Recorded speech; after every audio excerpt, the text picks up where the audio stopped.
ڈالا گیا تھا. پتہ ہے حضرت ابراہیم علیہ الصلوۃ والتسلیم کو آگ میں ڈالا گیا تھا، لیکن بھڑکتی ہوئی آگ نے آپ کا کچھ نہ بگاڑا. حضرت ابراہیم علیہ السلام صحیح سلامت اس آگ سے باہر آئے. آپ کو پتہ ہے مفسرین فرماتے ہیں وجہ یہ ہے کہ ابراہیم علیہ السلام کی پیشانی میں اس وقت نور محمدی جگمگا رہا تھا.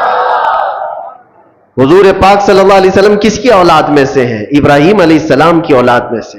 اور یہی کہا ہے کہ جب حضرت اسماعیل علیہ السلام کو ذبح کرنے کے لیے ابراہیم علیہ السلام لٹائے تو وہ تیز چاقو ان کے ہاتھ میں تھی کہ وہ پتھر کو مارتے تو 2 ٹکڑے ہو جاتے تھے، پتھر کٹ جاتا تھا. لیکن اسماعیل علیہ السلام کے نرم و نازک گلے پہ چلاتے تو چلتی نہیں تھی، گلا کٹتا نہیں تھا.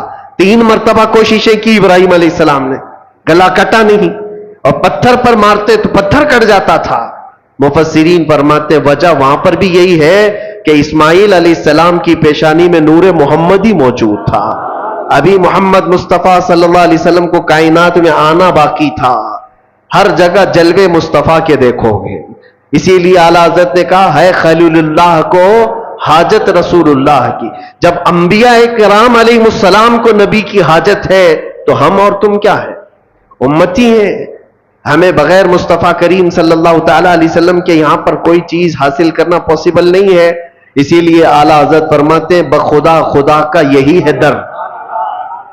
بخدا مطلب قسم خدا کی، بخدا کا مطلب ہوتا ہے قسم خدا کی.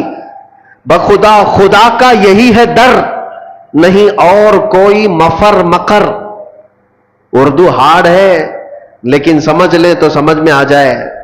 مفر کہتے ہیں بھاگنے کی جگہ اور مکر کہتے ہیں ٹھہرنے کی جگہ. اعلیٰ حضرت فرماتے ہیں حضور کو چھوڑو گے تو نہ بھاگنے کی جگہ ہے نہ ٹھہرنے کی جگہ ہے. کہاں جاؤ گے؟ نہیں اور کوئی مفر مکر.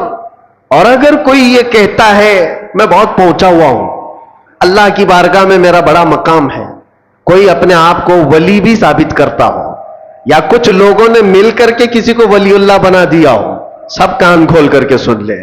کوئی ولی کب بنتا ہے، کوئی اللہ کا ولی کیسے مشہور کر دیا جاتا ہے.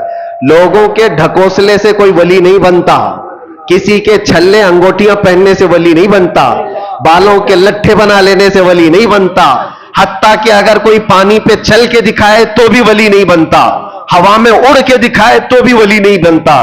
میاں یہ اتنی بڑی بڑی چیزیں میں کہہ رہا ہوں، یہ تو قوم پاگل ہے جو سگریٹ پینے والے اور تمباکو والے کو بھی بنا لیتی ہے. حقیقت کیا ہے؟ اللہ کے نبی صلی اللہ تعالی علیہ وسلم کی ذات اقدس سے ایسی وابستگی. اللہ کا ولی کون ہوتا ہے؟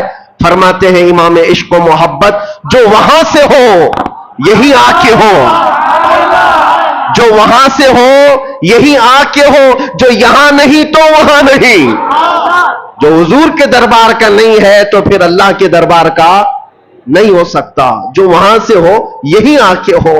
اگر حضور کی شریعت کو چھوڑ کر کے کوئی کہتا ہے اللہ کا ولی ہے تو وہ سب سے بڑا دجال ہے، وہ جھوٹا ہے.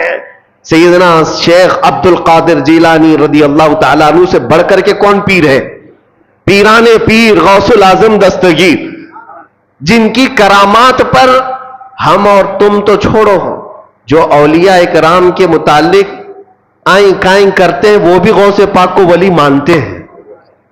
ہاں، شیخ ابن تیمیہ اہل حدیث کے بہت بڑے امام شیخ ابن تیمیہ نے کہا ہے کہ اگر کثرت سے کسی کی کرامات ثابت ہے تو شیخ عبد القادر جیلانی کی. ان کے متعلق کہہ رہا ہوں جن کی ولایت پر سب کا اتفاق ہے، سارے مانتے ہیں. وہ غوث اعظم رضی اللہ تعالیٰ عنہ نماز پڑھ رہے ہیں اور بادل کا ایک ٹکڑا آپ کے اوپر سایہ بن گیا ہے. کسی اور کے اوپر بن جائے تو پھر پتہ نہیں وہ کیا سمجھ لے اپنے آپ کو. وہ بادل کے ٹکڑے سے آواز بھی آنے لگی، بات بھی ہو رہی ہے.